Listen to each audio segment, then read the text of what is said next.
Yo people, welcome back to the YouTube channel. You already know what time it is. It's time for the Chelsea versus Arsenal preview, and I know I've been talking the good talk all over the shop in terms of this game on a whole heap of different platforms, but it's time to talk on my own. I've gathered up the information, I've chatted to the ops and the gops and that, and now I can chat to you, man, and tell you everything you need to know really going into this fixture from a Chelsea perspective. Because listen, I've been gathering data, gathering intel, and it's an interesting fixture all round, because when you are playing against a team like Arsenal, who have done the double over us last year, who have beaten us in the FA Cup final, but then also are going off the back of 3 straight defeats, it's an interesting one. I don't know.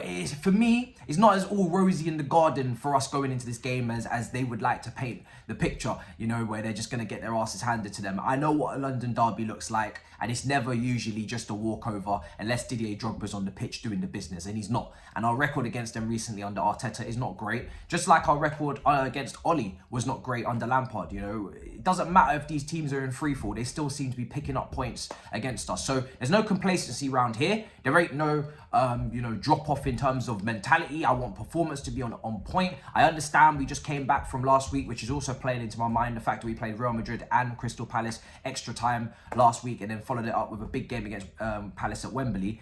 Fitness, rotation, all these little tweaks and things coming into it. I'm quite quietly concerned a little bit about that in terms of the team. But listen, it's an opportunity to make ourselves very, very clear about this third place position. And I remember a couple of weeks ago, y'all were out here slapping up your gum cheeks talking about third place. And now suddenly, you're not talking about that anymore. Well, I would just want to put the nail in the coffin with this match and get the 3 points. That's the key thing for me. I don't want to hear about this no more. I don't even want to hear about top 4 anymore. I want Chelsea to go out there and strut their stuff and showcase why they are the third best team in the country. Because everybody kind of knows that. But with our finishing positions over the years, the fourths, you know, letting Liverpool come back and finish ahead of us, finishing behind Manchester United, then, you know, finishing 4th on the last day, but needing Tottenham and Gareth Bale to help us out.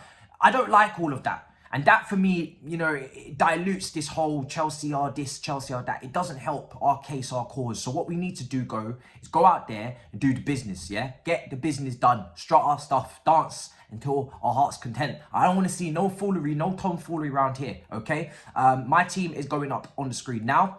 I do believe that it needs to be a strong enough team, of course, to compete and do the job and do the business. They're missing a couple players. Their lack of squad depth is really starting to hurt them now, you know, over the last couple games. No Thomas Partey for the midfield balance. Tierney's obviously been out for a while as well. And Tavares is doing a madness on that left-hand side and being hooked off several times. So we need to go into this game and say, listen, not only are we the favourites, we've got the better squad, we've got the better manager. All departments we should be clear in this game.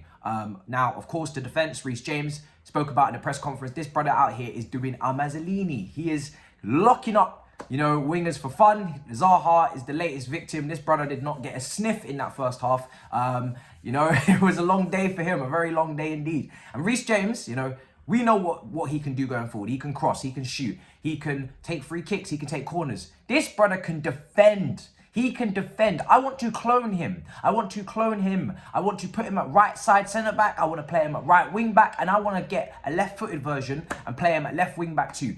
I just wish this brother, I just wish that he was a twin and we had 2 of him, or even triplets. Why did they not create more of this human being? Because he is a perfect footballer. Am I right to say it? I'm going to say it. He's a perfect footballer. He can do a bit of everything. He can defend. He's strong in a tackle. He's got leadership qualities as well. I personally think he's a future captain, or at least vice. But the guy is unbelievable. And he had a great game at Wembley. And he's coming back from injury, which is why Tuchel alluded to the fact that, you know, he's not going to be playing in that wing-back role right now, because obviously it's more physically taxing. So fair enough, you put him in a different position and he does the job, and he does an incredible job. So yeah, like I said, we just need more of him. And it kind of does annoy me, because when we were searching for right wing backs, people were saying, oh, well, we've got Reece there. Well, Reece is quite versatile. Reece can play in a back 3. So therefore, now you have a right wing back opportunity to play a younger, you know, more skillful right wing back in this side. If we had, you know, gone into that department in the window and bought someone to expand our play, to help us create more opportunities. We didn't do that in the summer. So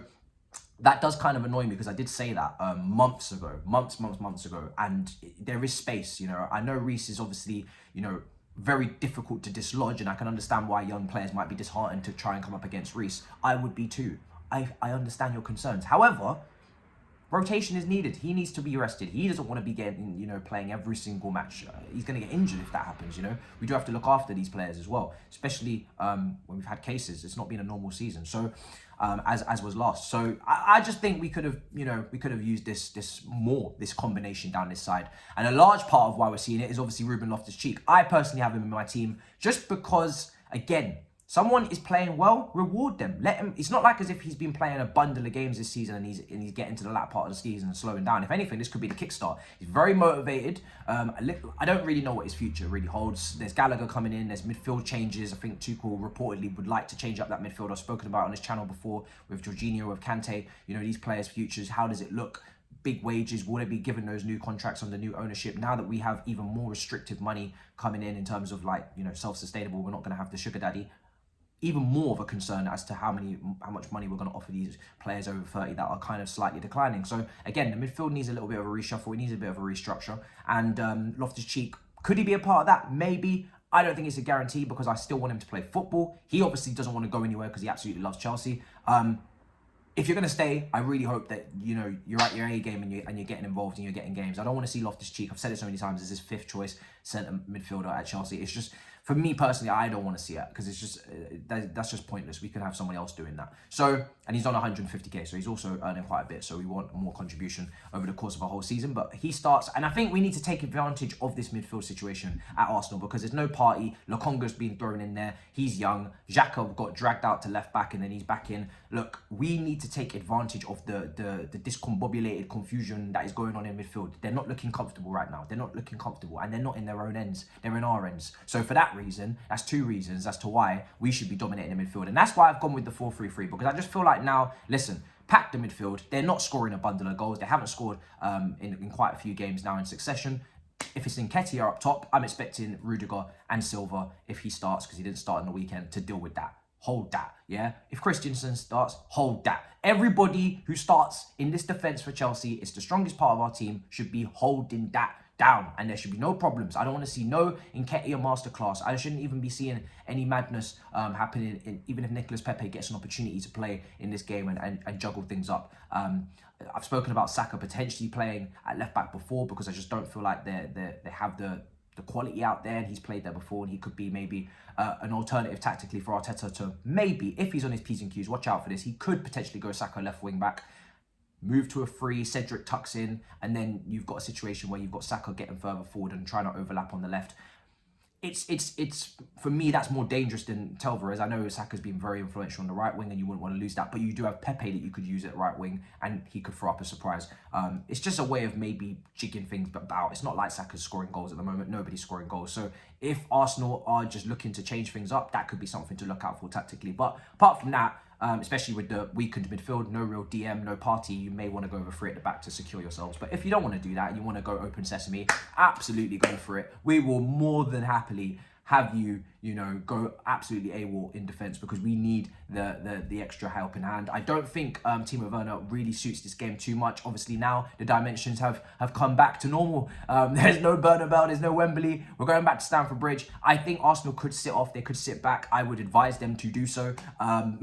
They are the weaker team. And I think for that reason that we could potentially see a different type of forward line. There has to be some rotation somewhere in this team. You could see Ziyech play this game. You could even see Pulisic, who hasn't been great recently. Should Lukaku start this game?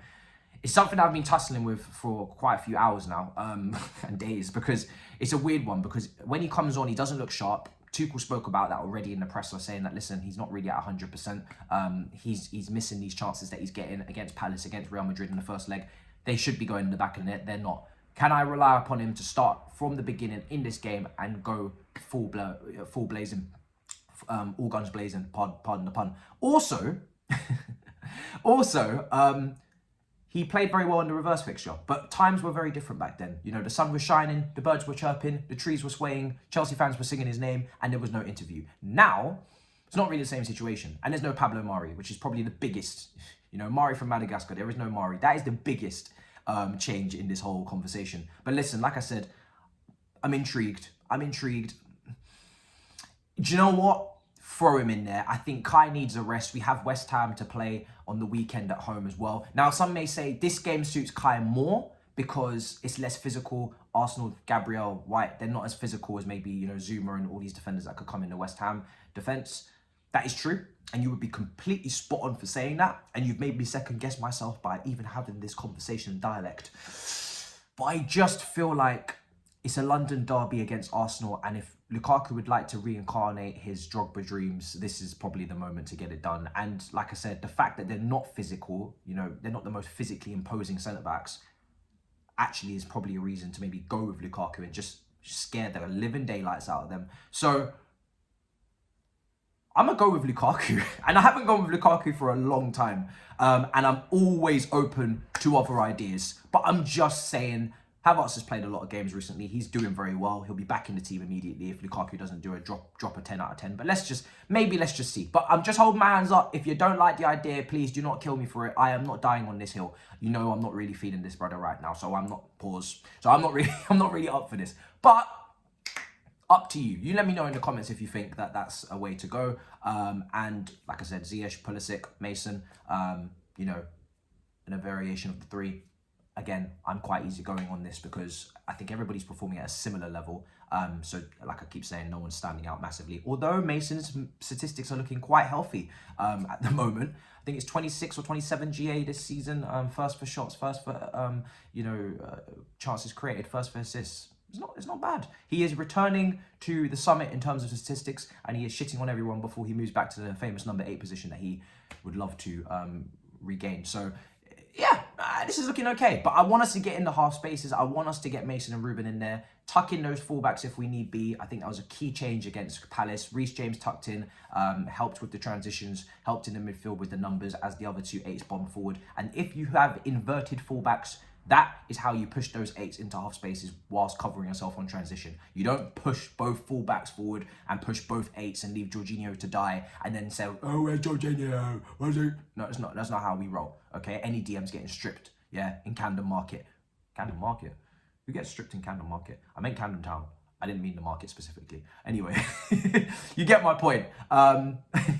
Don't leave him isolated because that's not his game and that's not anybody's game in DM. I don't think anybody should be left alone, you know, in Soho. It doesn't make any sense. Anyway, we'll move on. Score prediction is 2-0. My lineup went up. Like I said, anything else important? I think it's very important to note that, like I said, we need to win this game, okay? Don't go into this game sleeping. Don't go into this game overestimating us and underestimating them. Just remember it's a London derby and anything can happen because it's happened before. And we are Charity FC at times. We do have a charity foundation. And we almost were run by a charity not so long ago, so yeah.